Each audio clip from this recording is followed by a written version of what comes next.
If what I think Jed Hoyer is hinting at is true, then don't expect the Cubs to add much offensively this offseason.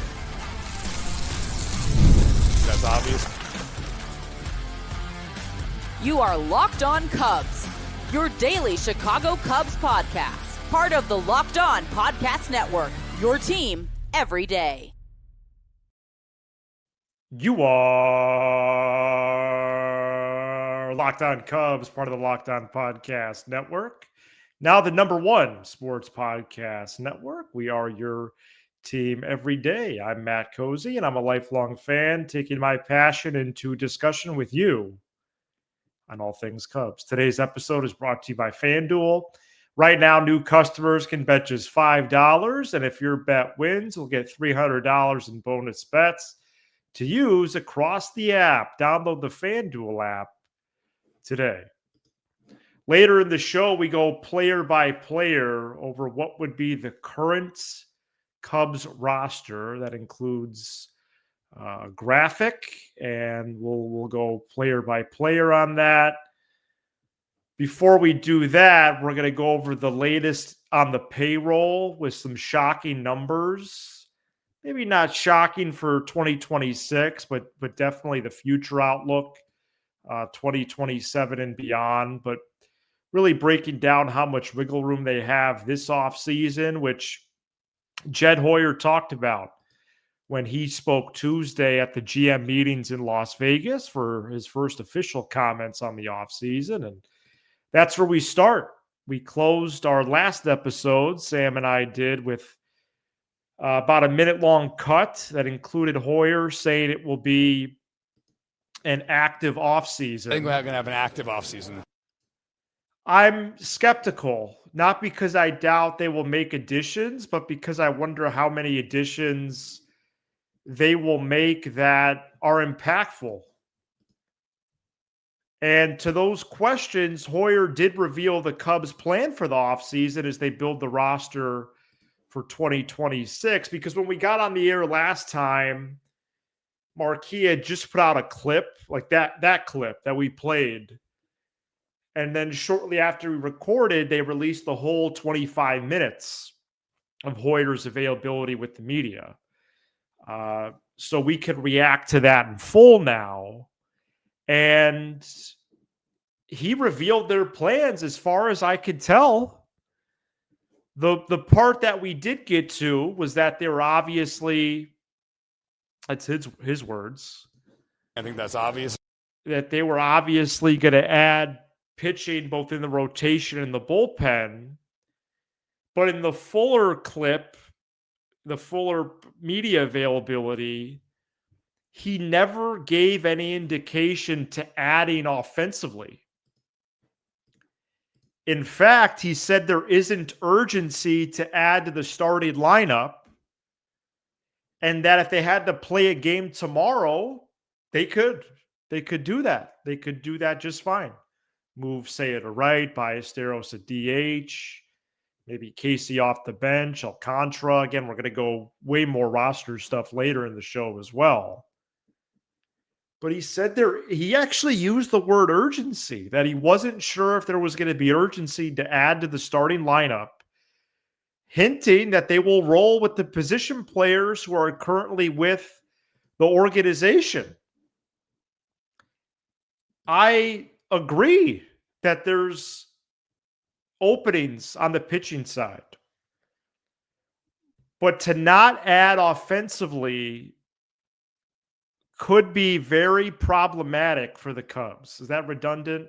Could be problematic for the Cubs. Kyle Tucker would be a big loss. I don't care what you say. It's true. Not having one of the best 10 hitters in baseball the last 5 years would be a big loss. Anyway, you don't have to even bring them back, though. Also, you don't even have to add Alex Bregman or Pete Alonso or Cody Bellinger. What about Kyle Schwarber? He's going to be in price range in theory, all the projections that we see now. Eugenio Suarez. Right now, Eugenio Suarez is projected for an 8-figure deal. He's not even a 100+ million guy after all the home runs he's hit the last few years, and especially in 25, splitting time with Arizona and Seattle. They can't go high AAV for him in 26, maybe give him an opt-out. What about Kazuma Akamoto, who we talked about earlier this week? Sahadev Sharma, specifically from The Athletic, asked Hoyer at this media availability at the GM meetings, hey, what about a right-handed bat? Hoyer basically shrugged his shoulders and then used the phrase bench bat when asked about adding a right-handed hitter. Maybe that's something we would do off the bench. Never during the 25 minutes in the reporter scrum there was there any formal indication of, we're going to lose one of the top 10 hitters in baseball the last 5 years, and we get it. He's probably going to get 300+ million. All the best to Kyle Tucker. But with that being said, we need to replace one of the top 10 hitters in baseball the last 5 years. No, nothing. Nothing about that. By the way, why can't you add Suarez or Schwarber or Akamoto? Matt Shaw, for example, doesn't have to start on a daily basis. And I'm talking, why can't you add them, not just financially speaking, but roles as well and playing time? Matt Shaw doesn't have to start on a daily basis. Seiya, Happ, Pete, Bush, Swanson, Kelly, they cannot be counted on to have the same season they did in 25. Sorry. Ballesteros, Casey Alcantara would basically be brand new. You could get better at third. You could get better at DH/right field. The bottom of the roster doesn't have to be Gage Workman, John Birdie, and Justin Turner. Do you know that? Do we realize that it doesn't have to be that? That's how they opened the 25 season. Workman, DFA'd, Birdie, DFA'd, Turner, 80 games on the brink of retirement. Shaw could be the sixth man in 2026, to use basketball phrasing. He could play 120+ games in that type of role. Shoot, he could or should play way more. Maybe he could be a defensive closer. Right? You want to put your hipster hat on, Council? Could he be a defensive closer? Every game, final 6 outs, Shaw, go to third. And then you get back to the hitting side. The Cubs finished 5th in baseball in runs scored this year. 5th out of 30 teams. Really, really impressive. What player, though, do you project not to regress? I count one right now. His name is Nico Horner. I hope Michael Busch doesn't regress. I hope he keeps it humming. Seiya, Carson Kelly had a career year. But what are the threats going to be offensively on this roster? Where's it going to happen from if and when Tucker leaves? And by the way, I could possibly be sold a little bit on this lineup. Happ, Horner, Bush, Seiya, Pete, Kelly, Ballesteros at DH, Swanson, Shaw. I could be sold on that if they absolutely load up on rotation and bullpen. I could, maybe. But if the Cubs are 22nd, let's say, in runs scored after the first 60 games, don't dial my number. Because I want Tucker back. If not him, then Schwarber or someone in the upper tier, but no middle class. You're losing a clear starter in Tucker. Okay. If they trade for Joe Adell from the Angels and they're 22nd in runs scored after the first 2 months, then what? And that's my concern with them potentially not targeting offense, which Hoyer said they're not going to do. Coming up next, Hoyer says it's going to be an active offseason. By the way, I think we're going to have an active offseason. Okay, there. Hopefully this isn't I symbolic think we're going to have an active offseason. of the offseason they're going to have coming out of the gates there, struggling. I think we're going to have. What was that? Hopefully, he recovered after that, but man. All right, coming up next, a payroll update. Stay tuned. Today's episode is brought to you by FanDuel. The NBA is back, and there's no better place to get in on the action than FanDuel, the official sports betting partner of the NBA.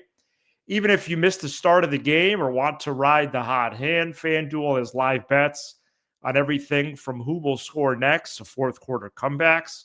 Plus, you can even combine your live bets into a same-game parlay for a shot at a bigger payout. He keeps every game exciting, especially when your team's making that late push. The Bulls made a little bit of a late push on Wednesday night, down 23. They got it within a couple possessions to Detroit. Bulls in a free fall right now, 5-0 to now what will be 6-5. And other local news here: the Bears only +3 at the Vikings on Sunday. Over under points 47.5. Man, that would be a big win on the road for a Bears team that probably needs to win 4 out of the next 8 to make the playoffs, and 3 out of the next 8 might even do it. So visit the FanDuel app today. It's so easy to use, and right now they're giving new customers $300 in bonus bets when your first $5 bet wins. Head to FanDuel.com to sign up and play your game with FanDuel, the official sports betting partner of the NBA. Thank you for making Locked On Cubs your first listen of the day, and thank you for making Locked On the #1 sports podcast network. As of this moment, the Cubs have a luxury tax payroll of $170.2 million for 2026. This is according to Fangraphs. For the sake of this discussion, we'll round up to 171, which means the Cubs are $73 million from the first luxury tax threshold of 244. And so I wasn't a math major, but that's $73 million to spend this offseason or at the trade deadline as well. However, as we've seen prices continue to skyrocket at the deadline, is that not all the more reason to build the best roster you can between now and, say, March 1st, leading up to opening day, which, by the way, is Thursday, March 26th against the Nationals at Wrigley Field? All right, do everything you can to build as good of a roster as you can this winter. And the Cubs should be really, really close to that threshold, man.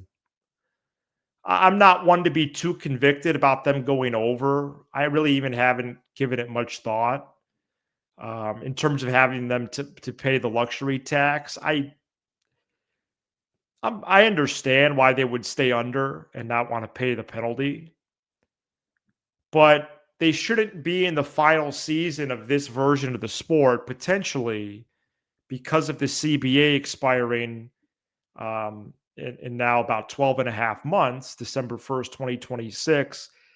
They shouldn't end up like 10, 15 million under the threshold like they were this past year in 2025. Why would they do that? So even if you leave like a $5-10 million buffer for the summertime, okay, fine. I don't really agree with it after the last 3 deadlines. especially the last two where the Cubs were actually, no, last three, right? Well, no, really last two, 23 and 25. Two out of the last three, I should say, where they were actually in playoff position or in striking distance. 24, they were out of it already at that point. But so let's say they leave. Let's split the difference. They say they leave a $8 million buffer for opening day. Well, okay, as it's currently constructed, they'd have $65 million to spend this offseason. This is the year to go for it. I'm going to keep saying it, because not only because of the CBA and potentially a shortened year in 27 and a payroll and a floor, cap and a floor, but do you know that they only have one guaranteed contract right now for 2027 in Dansby Swanson? This is potentially troubling to you. The 2027 luxury tax payroll per Fangraphs is only $48 million, or $196 million below the first threshold. How is 2026 not the season to go for it? And by going for it, when I say that, I mean getting the NL Central locked up, finally winning the division, and ideally being one of the top two seeds in the playoffs. Obviously, I think that's obvious. Obviously easier said than done, but that's going for it. Giving yourself the best shot would be to have that bye, that wild card bye, in my opinion. Also, here are the players after 26 who are either unrestricted free agents, they're just free to go, or they have some type of optionality in their contract. Happ, Seiya, Tyone, Horner, Boyd, Ray, and Kelly. Who's going to replace them? Who are the internal options as you line up someone new for each of those people? Internally, I'm saying. Is the farm system actually going to absorb all those guys? Not to mention, we don't even know how many games there'll be in 2027. Actually, I did mention that already, like 2 minutes ago. Let's take a look at the projected roster right now. Let me read it off left to right. Rotation. And I was kind and put Steele in, because he's probably not going to be ready on March 26th. Steele, Horton, Boyd, Tyone, and Ray. Bullpen, Palencia, Hodge, Morgan, Little, Roberts, Brown, Wicks, Assad. I put Ballesteros in the catching column to clear some of the clutter. The other position columns, so catcher, Kelly, Amaya, and Ballesteros. Infield, Bush, Horner, Swanson, Shaw, and Johnny Long. Outfield / DH. Ballesteros would be a DH candidate here. And then outfielders, Happ, Pete, Seiya, Casey, Alcantara. That's what it looks like as of this moment. Is this right now? This is an 82 win team, right? 82 and 80, 81 and 81. About 10 less wins at the moment than what just really happened in really real life. 92 wins in 2025. I see as many as 3 bench spots open here, because the only bench spots right now would be Ballesteros would be a lock, and maybe a Casey or Alcantara. So then you got 3 more spots. Really, well, actually, no. I don't think Ballesteros is technically a lock. Yeah, as many as 3 spots. That's a fair way to put it, because backup catcher would be the only lock, and then Ballesteros. Right now, I see 0 or 1 positional starter spot. It should be 1, but Jed Hoyer hinted that it was going to be 0. I see 1 starting rotation spot. And this is really the key here that even transfers over to the rotation convo. I see 6+ bullpen spots. That plus could include a depth starter like a Ray, like an Assad, or someone they sign. But Palencia is the only true lock in the bullpen right now. And I understand I'm recording on November 12th, but they have a lot to do in the bullpen. And am I being harsh? I mean, that just looks like 82 wins to me. I'm taking stock right now. I know there's going to be changes and additions, but I think it's a reminder for myself, a reminder for you. What does it look like internally right now? Okay. Well, what does it look like internally? Let's go player by player right there, right after this.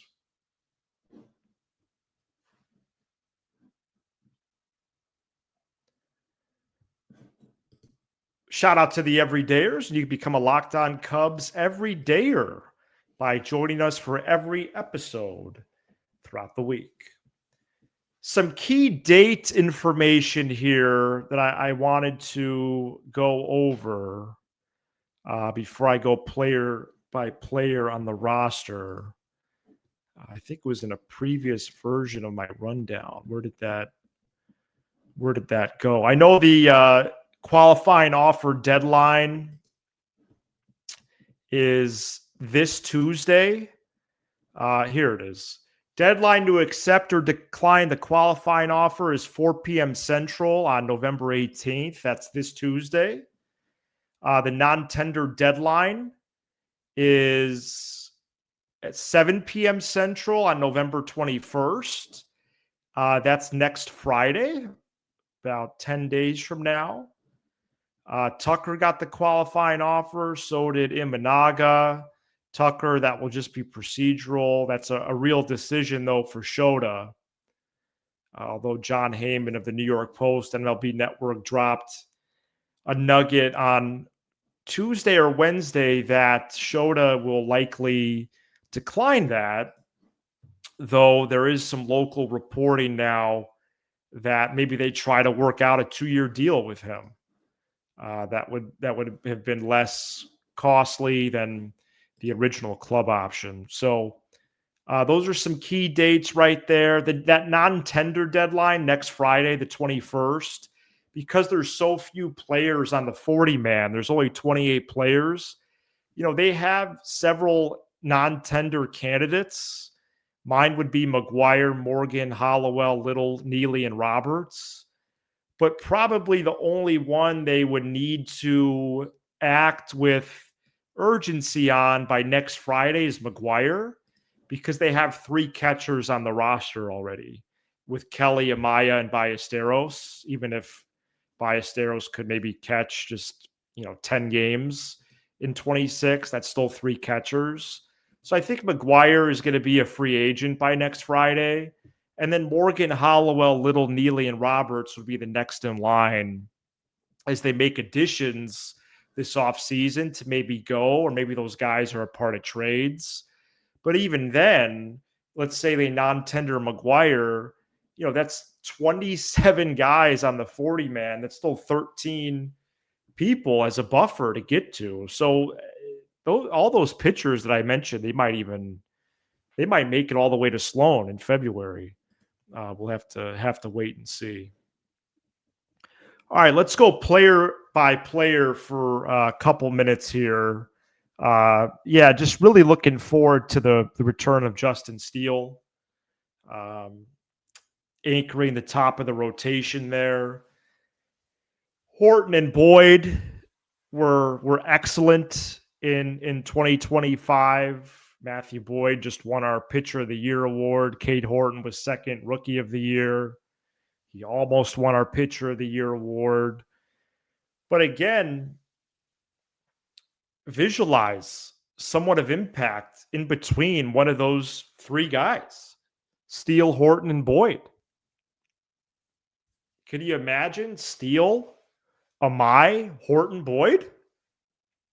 Steele, Amai, Boyd, Horton. that's why it's so imperative that they add someone, right? And again, active offseason. I think we're going to have an active offseason. But that's not Lucas Giolito, right? That's going to be someone in the top tier, trade or free agency, right? I think we're going to have an active offseason. Hope so. Jamison Tyone, playoff hero, coffee connoisseur, somewhere in there. And that's what's great about, I say somewhere in there, he's in there. But if they get Dylan Cease, Boyd or Horton might be your 4 and Tyone your 5. That's just a different, you're playing with different pieces at that point. Colin Ray is back. They reworked his contract last week. Bullpen or rotation option there. Javier Assad, same thing. I think the next 2 names, Wicks and Brown, they're on the trade market this offseason. I think they would be add-ons to a bigger deal. I'm not sure how much value they have. Roberts, Little, Morgan, man, I mean, that just shows how much work they got to do. That would be surprising if they were in the bullpen. If all 3 of them were. Hodge is by no means a lock. Of course, Valencia is. And then you have Kelly Amaya Ballesteros. Good catching group. You're excited about the ceiling potential of Ballesteros and his bat-to-ball skills. If he sticks around, is not part of a larger deal. Bush, Horner, Swanson, Shaw, right? Lot of gold, either finalists or actual winners right there. Michael Bush with a lot of Gold Glove plays, despite not being a finalist. They need to add to the bench there, unless they gave it to a Jonathan Long. And, what are Alcantara and Casey's roles? Are they 6th or 7th guys, to use the basketball terminology again? Are they with another team? And then, of course, Saya Pete and Ian Happ. So, yeah, I wanted to show that here, and it's really early to do that. But it shows how much openings they have, and to flip that, framing around into optimism, which I think it should be. It's really should be framed as flexibility, both in the payroll, $73 million to the first threshold of the luxury tax, and roster flexibility. 12 40-man spots right now, probably 13 if McGuire goes by next Friday. So a lot to be done here, but a lot of room to do it. And very little restriction on what they could do based on those 2 factors. So, the offseason will really get going next week after the qualifying offer deadline. And Cubs have work to do to take advantage of this window and go really go all in for 2026. All right, Sam is back tomorrow with some more follow-up on Jed Hoyer's comments and really Hoyer in general. Tribute to Kyle Hendricks, who retired earlier this week, and more. So excited about that. Then we'll both be together on Monday as we're here 5 days a week in the off season through the winter meetings, at least. And but yeah, so grateful for you to join us and keep it here with us all off season long and beyond. I'm Matt Cozy, and this is Locked On Cubs, part of the Locked On Podcast Network, your team every day. I think we're going to have. Yeah, I really enjoy that.